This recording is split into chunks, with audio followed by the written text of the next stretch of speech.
Good afternoon, and just a couple general reminders before we give Dr. Hwang's lecture on health. At 4:15, the general membership has an important meeting where we need to renominate returning officers and nominate new officers for the board. And that will be at 4:15 in the choir room 145.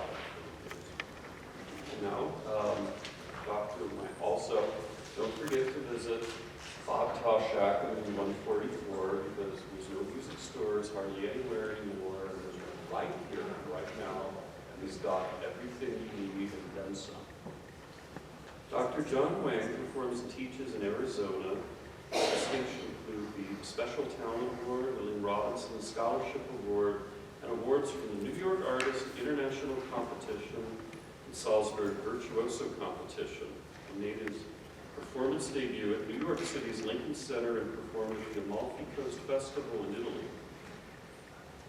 John is an alumni of Arizona State University, from where he received the Master of Music degree and also the Doctor of Musical Arts degree in 2015 with the guidance of Baruch Meir, where he's also a faculty associate. And Ravel is one of my favorite composers, and I'm very much looking forward to hear what you have to say about it, sir. Thank you.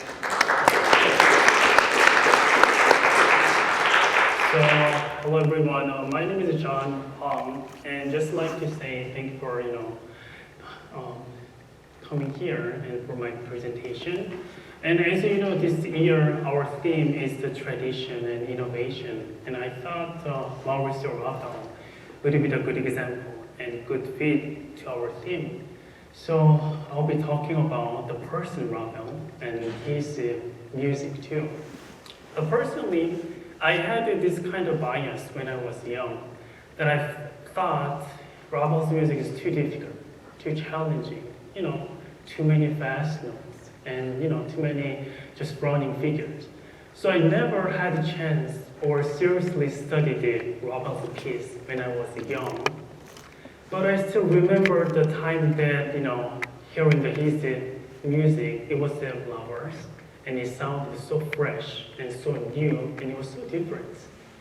And then I came to Arizona pursuing my, study, and I had a chance to play and study his piece, and it was a mural. It has the 5 movements.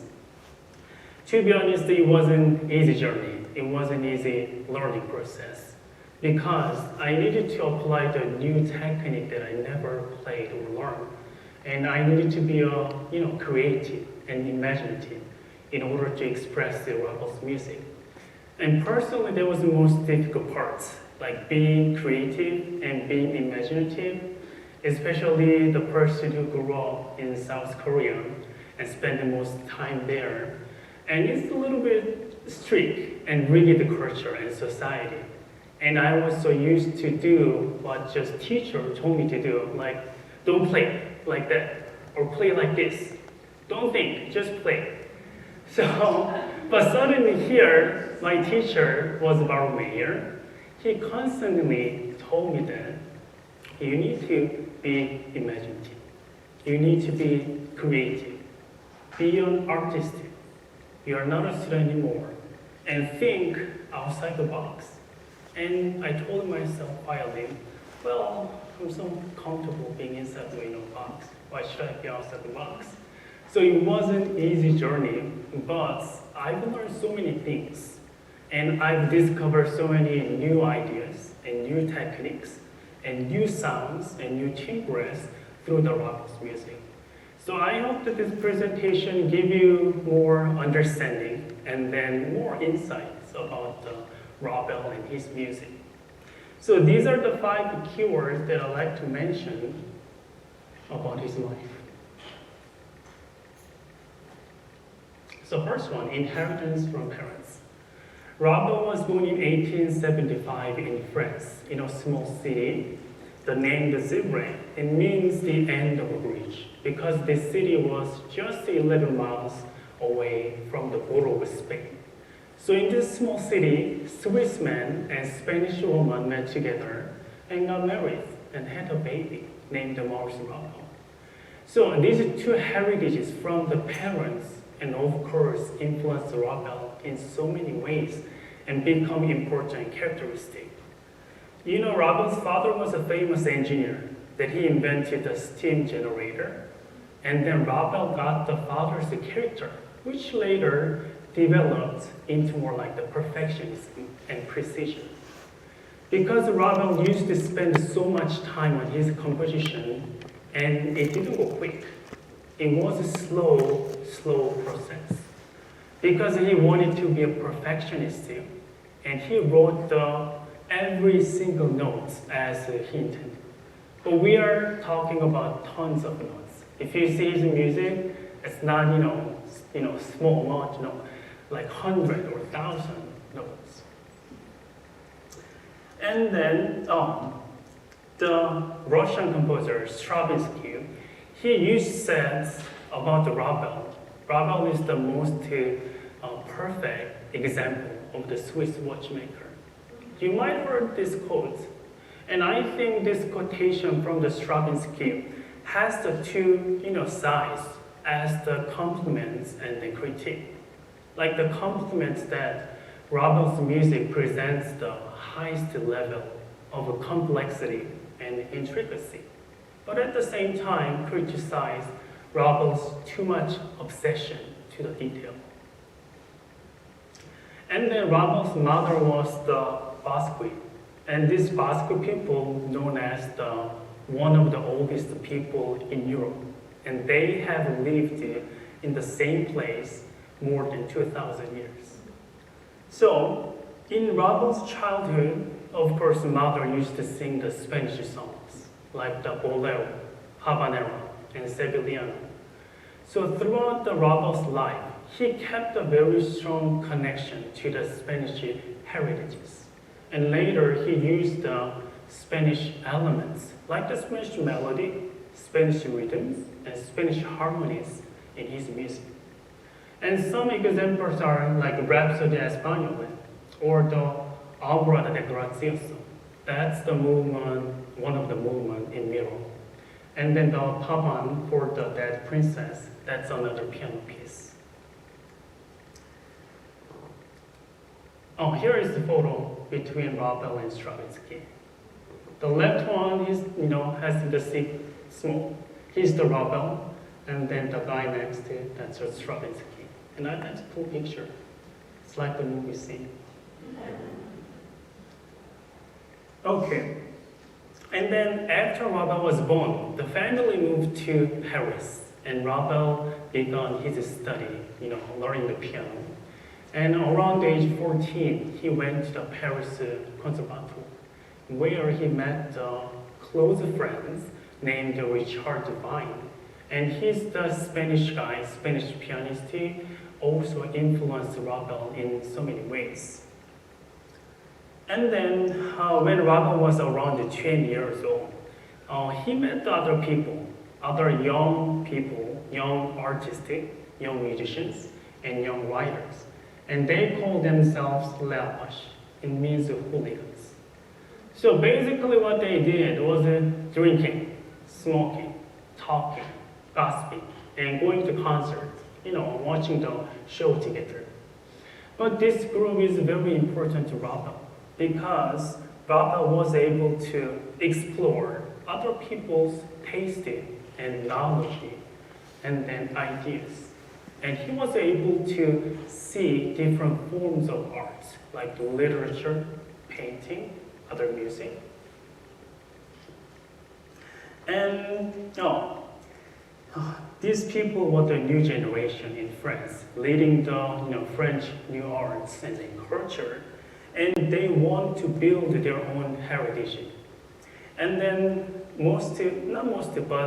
many piano works of Ravel or other works dedicated to these members of the group. And other important figures, composers, who occasionally joined to this group was the Stravinsky and Manuel de Falla. Now the next one, 3 and 4, cultural environments and aesthetical aspect kind of goes together.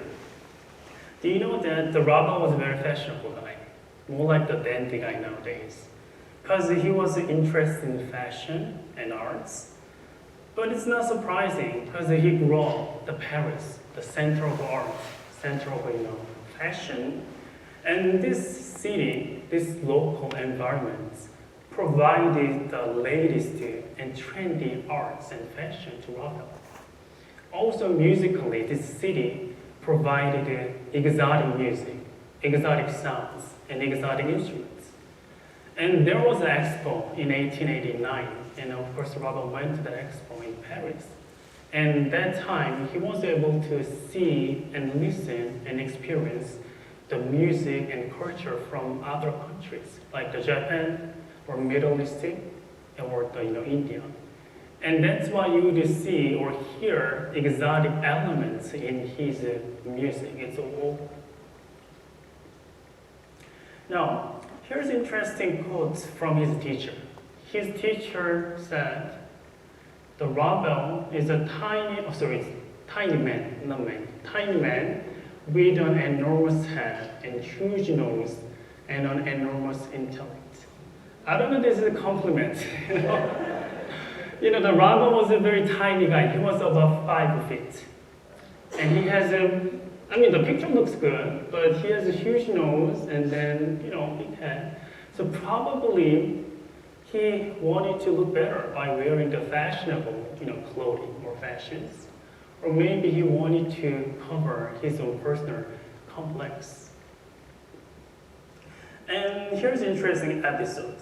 That Ravel was among the first to wear the pastel color shirts in France in early 1900.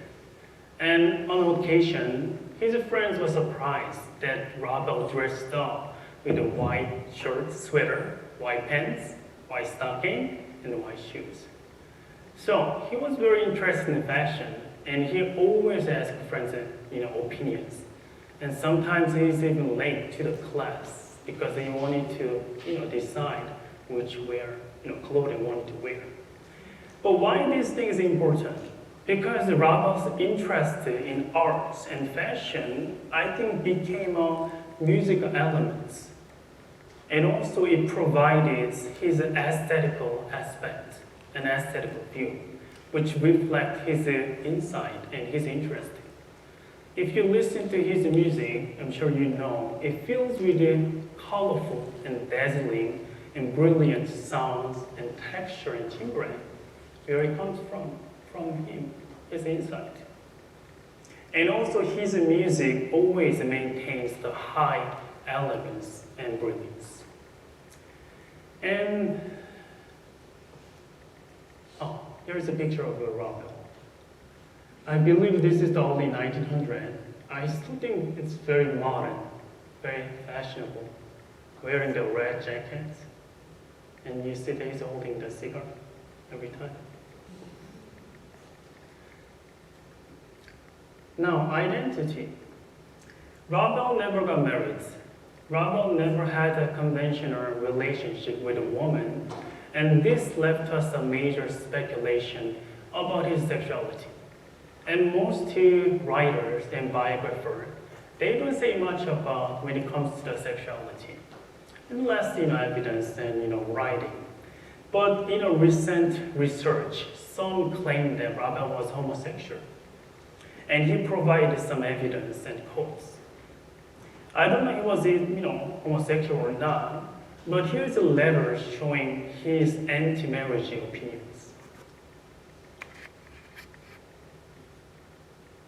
Artists are not made for marriage. Do you agree?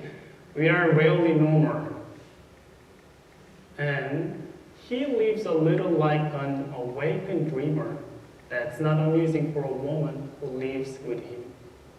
So I prefer a lovely locomotive to a lovely woman. In fact, my own mistress is music. And through this quotation, I could sense his feeling, kind of his mind, and I could sense kind of emptiness or the loneliness and the skepticism about the marriage. Then how can you assume that he didn't have a feeling or emotion towards man or woman? We never know. But if he couldn't share his identity with his friends and family, there must be a reason he kept it secret. But why this is important? I think this exclusivity about himself, exclusivity about his identity, became a musical impression, writing more music. And then in 1933, he had a very bad car accident, which damaged his health, and he suffered about 4 years, had a rare brain damage, and then he died at age 62. Okay, so now let's talk about his piano piece. He didn't compose much piano works. The total number of piano works are less than 20. And you know why? The process of composition usually took slow. And he wrote tons of notes. And if you see the handout, I made the piano work, the listing. It's less than 20. And Ravel himself was not happy. And he was unsatisfied with the amount that he made. And he often thought he failed his life. And he thought he's not one of the great composers. Compared to Bach, Beethoven, Mozart, who produced the vast, huge number of compositions. But I think even it's not a huge amount, each work of Ravel really presents the high and mature level of musicality and technique. So finally, I'm going to talk about his monumental piece, Gaspar del Manui. Excuse me.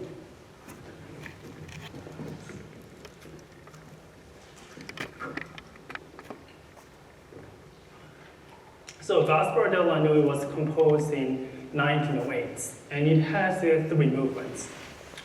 The motivation for this piece was quite simple, quite monotonous, because he wanted to compose something difficult than Islami.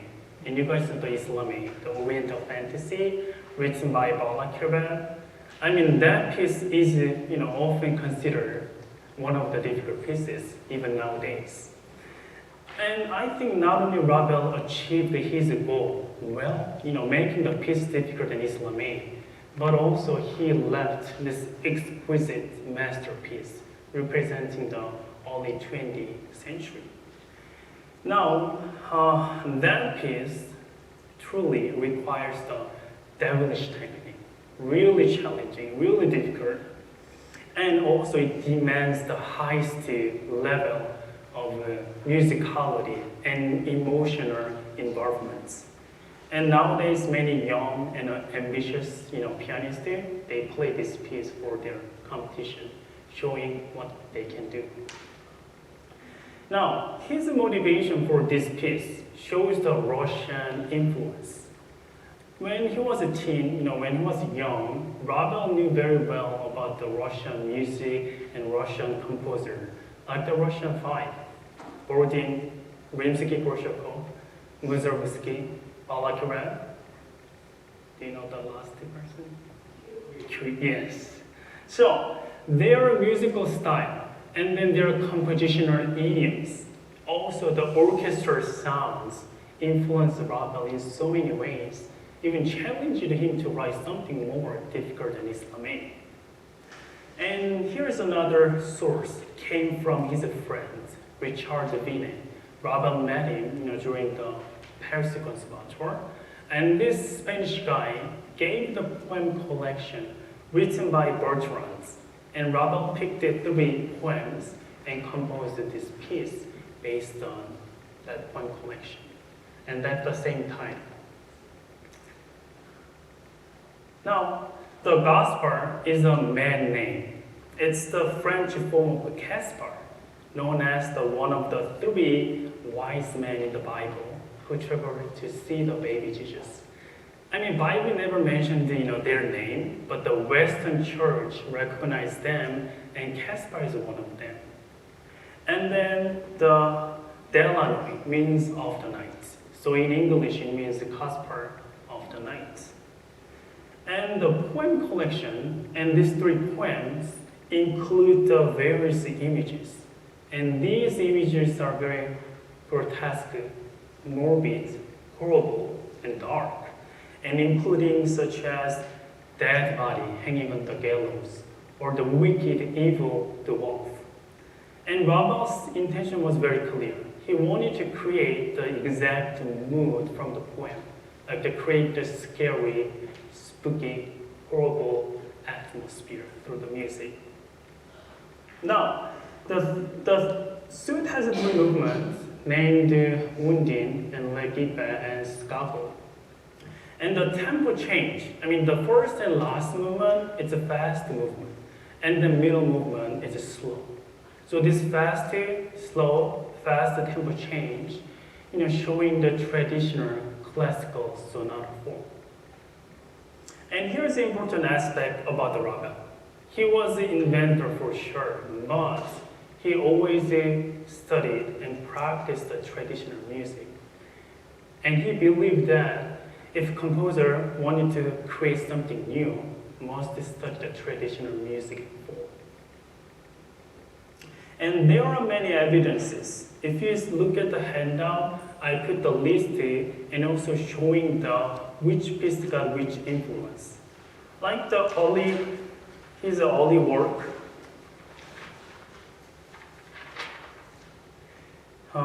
like the Minuet Antiquates or the Sonatina, showing the traditional influence. And also his late work, Couperin's Tomb.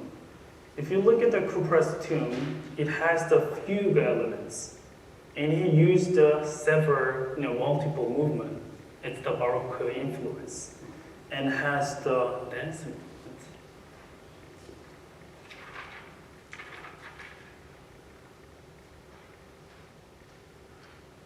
Oh, and another thing. In early 20th century, there was a movement called the neoclassical movement. And this movement basically valued traditional form, traditional harmony, tonality, and the simplicity. And many major composers participated in this movement, like the Stravinsky, and then Chambers and Debussy, and Ravel was one of them. So, the Wounding, the first movement is called the Wounding, and this Wounding is the imaginary, immortal female character living under the water. And it could be the mermaid or siren. And in the poem, it describes this Wounding trying to seduce the guy, get married, and ask him to join to her world, water. So she sings the beautiful song, beautiful melody, but the man rejects her, saying he has the mortal wife, so he gotta go back. So like the Wounding cries and then laughs and creating the turbulent water and swims away. So now what we are gonna do, I'm going to play the just very beginning of Wounding, movement, and then I'd like to read. If you look at the second page, there's a poem.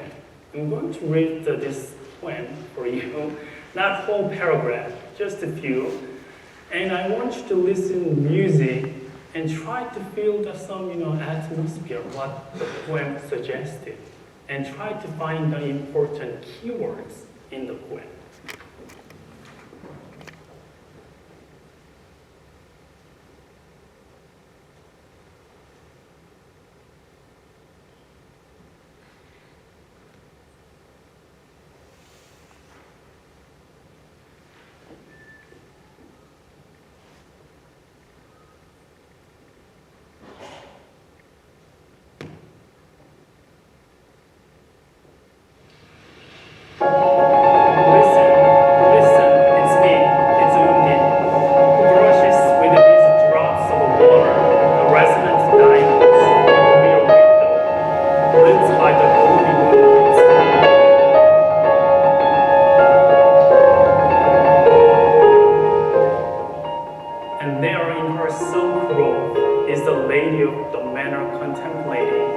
From her balcony, the lovely star-bright nights and the beautiful sleeping lake. Each ripple is a child of the waves, swimming with the currents. Each current is a path winding towards my palace. And my palace is built fluid at the bottom of the lake, in the triangle of fire, earth, and air. Having murmured her song, she begged me to accept her ring on my finger, so that I would be the husband of Anundi, and to visit her palace with her, so that I would be the king of the lakes. And when I replied that I loved the mortal woman, she wept through tears, sulking and peevish, then broke into laughter and vanished in showers of rain that drizzled wide across my blue window pane.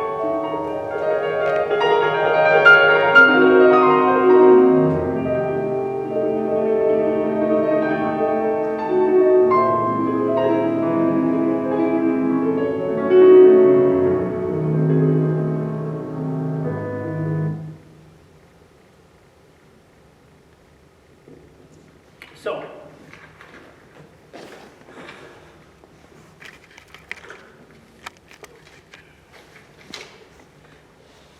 the music starts with a very short introduction, like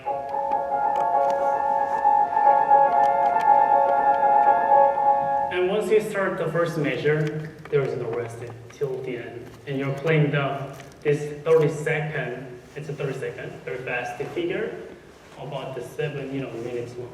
So technically it's really difficult playing this accompanying pattern, keeping lighter. The dynamic is pianissimo.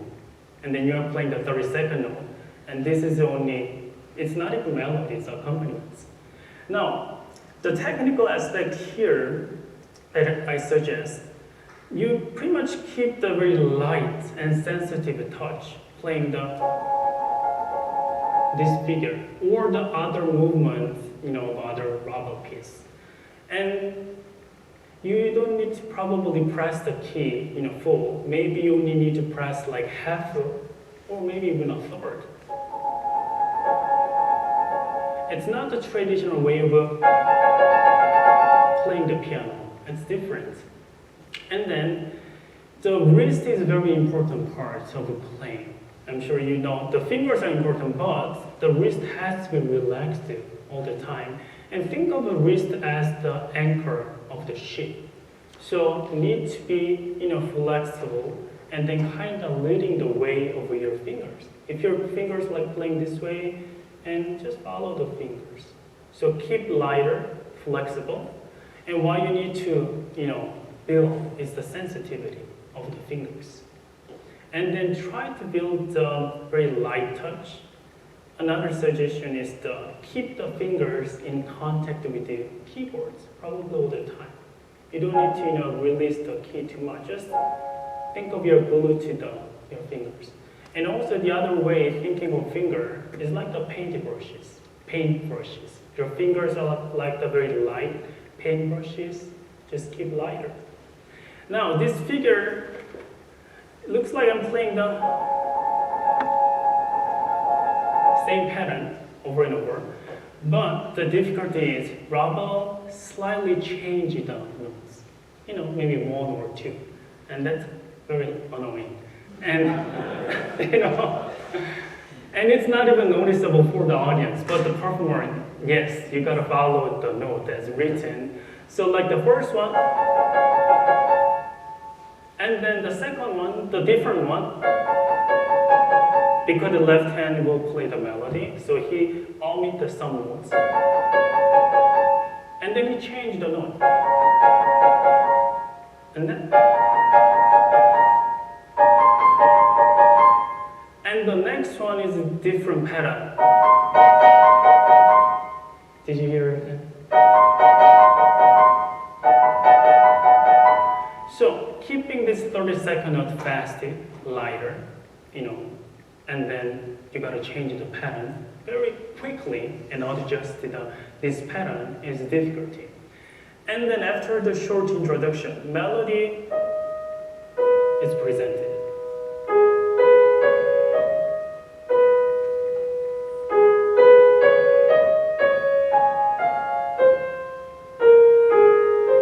which is just simple and beautiful. And it's even sensuous, this melody. Not in the melody, the whole part is very, beautiful and exotic. And then later, the first part, to me, it's like the dripping of water or the bubbling of water. Start with a very small, movements. And when you go to the next part, he used those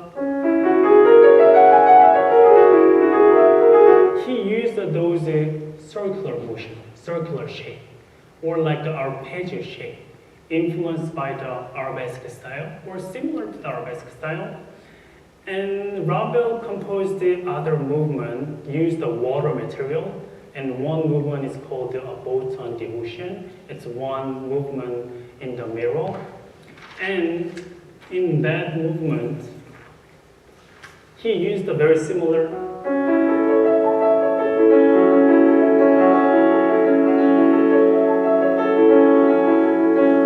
this in arpeggio shape. Why? It's very simple. It represents the water, the water wave going up and down. Now, another interesting about the rhythm in this accompaniment pattern, he used a different grouping of notes.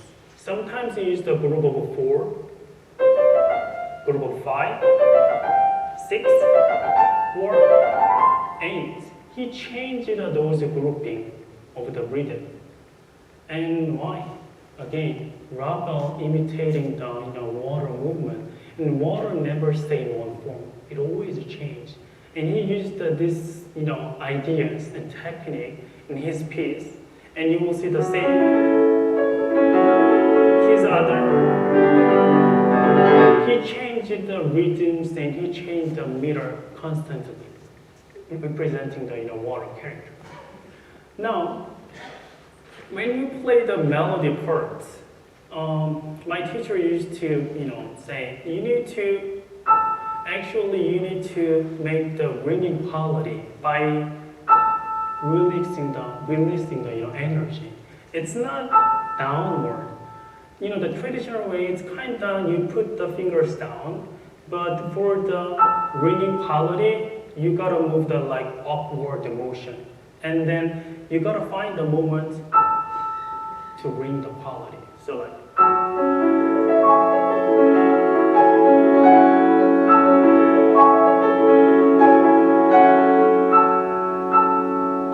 So very quick motion, quick release, and then use the kind of upward motion. So Ravel's intention was very clear.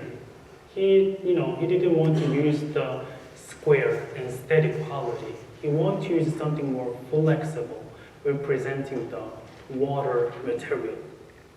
Now, the music follows the poem, and then the first few pages are in C sharp major key. And the melody is always presented in this high register. And then when you go to the middle section, suddenly the key changes to C major, and the melody is in a low register. What do you think? It's the response from man. So the poem, the first paragraph, that was the part to in the female sings the melody and talking to the man. And then suddenly in the middle of the section, the guy or man responding. And of course, in response too.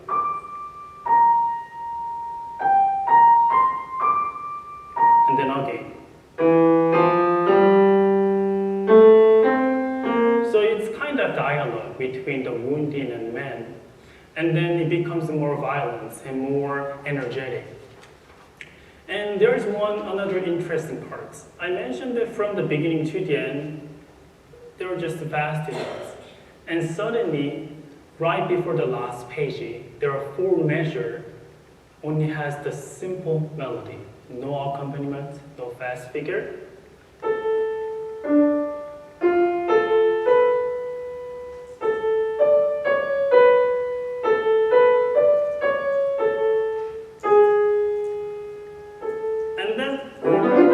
The fast arpeggio, happened later.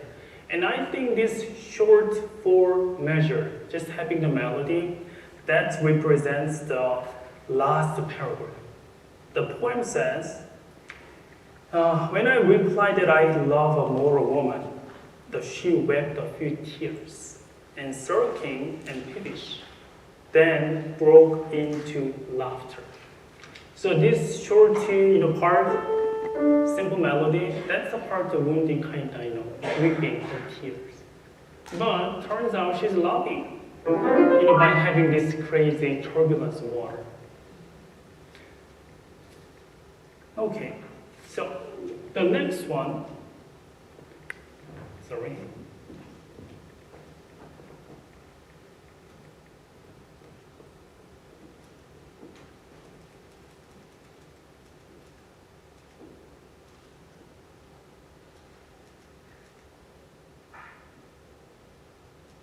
Oh, sorry, that was important. So the last movement is called the scarborough or scarborough. And this movement is even more challenging and energetic than the first movement. The scarborough is the evil dwarf, and who comes to the bed during the night. And in the poem, it describes the narrator fears facing the scarborough.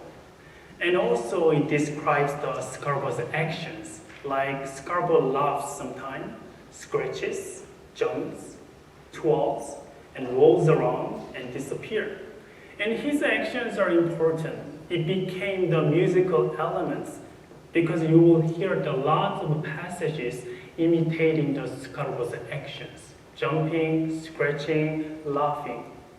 And then atmosphere of music, the last one is definitely horrible and then suspenseful and dark. And again, Ravel's intention was very clear to create this horrible atmosphere. And here's a picture to give you an idea of the Scarborough looks like. Do you remember the movie? That's the leprechaun. Yes, he's a really evil bad dwarf, killing the people and stealing the gold. So Scarborough is not the nice, dwarf, more like the evil character. Now, the Scarborough very beginning parts has the kind of long introduction before the first thematic idea. And music starts with like that and setting up the whole atmosphere of the piece. And it's like a preview of a movie telling you what will gonna happen later.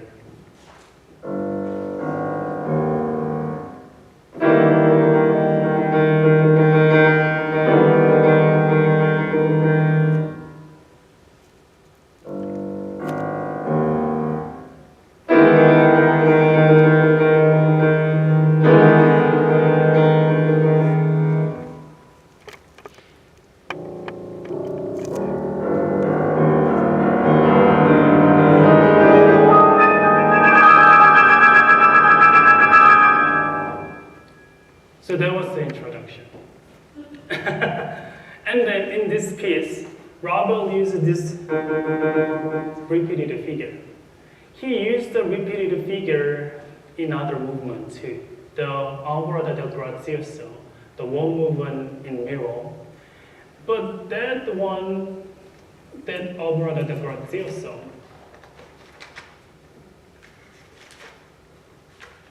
it's more like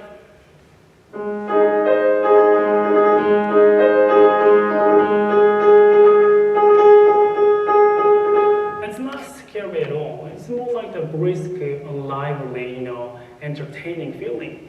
But in Scarborough, this one, even it's the similar repeated figure, it has a different atmosphere. And some people say the Ravel's imitating the Spanish guitar sound. And yes, that's true. The Alvaro de Grazioso, he's imitating the Spanish guitar sound. But I think this movement, he went more deeper. He using the same material, this one, and creating such a spooky, movement.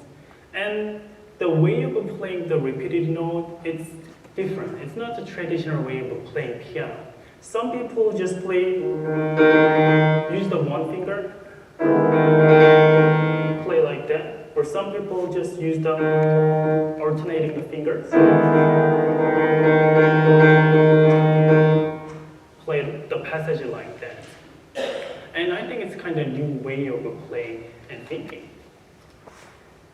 And then the next passage, and there are several melody. Or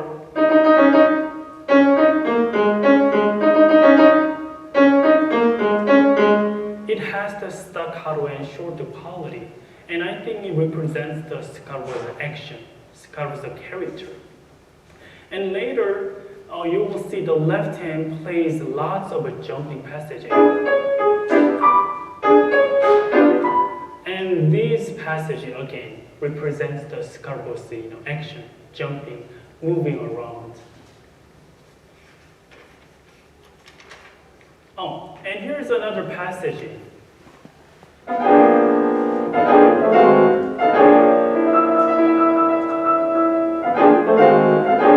And I think this one, if you follow the poem, it's the one that's Scarbo laughing. He's malicious and laughing, and it resounds in the shadow.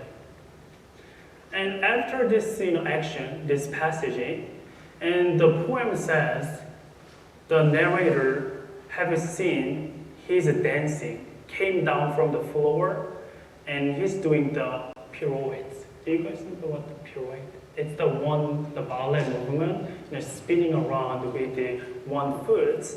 And then the left hand has this kind of a figure.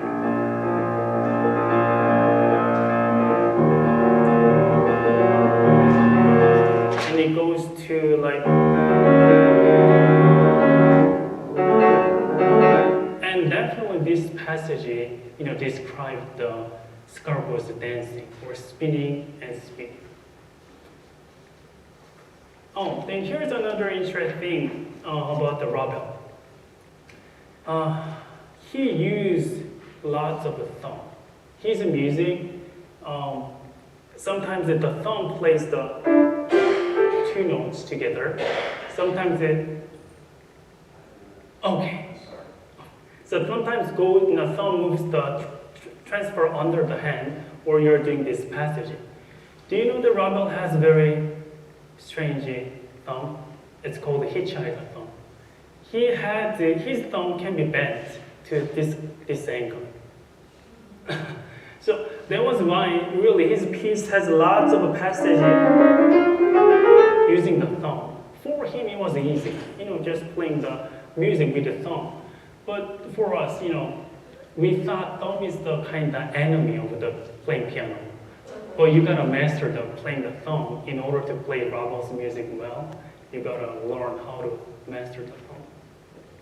So,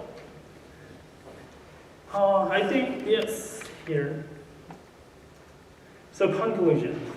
So Maurice Ravel, I think he was a real, inventor. His music proves that. But he never abandoned the traditional music, traditional elements.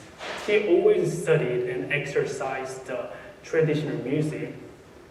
And that's why he was able to create something new, something imaginative, something creative. And Gaspar de la Nuit, the monumental piece, really presents the highest level of technique, musicality, and emotional involvement. So, the last character, the deliverance of the text through the music is very powerful. So it means audience could visualize the image of a poem, and also could feel the atmosphere and moods that poem suggested. So I like to encourage you to study and play more Ravel piece. You will really discover something new idea, a new way of thinking, and new way of playing through his music. So I think, yes, I'm done. Thank you.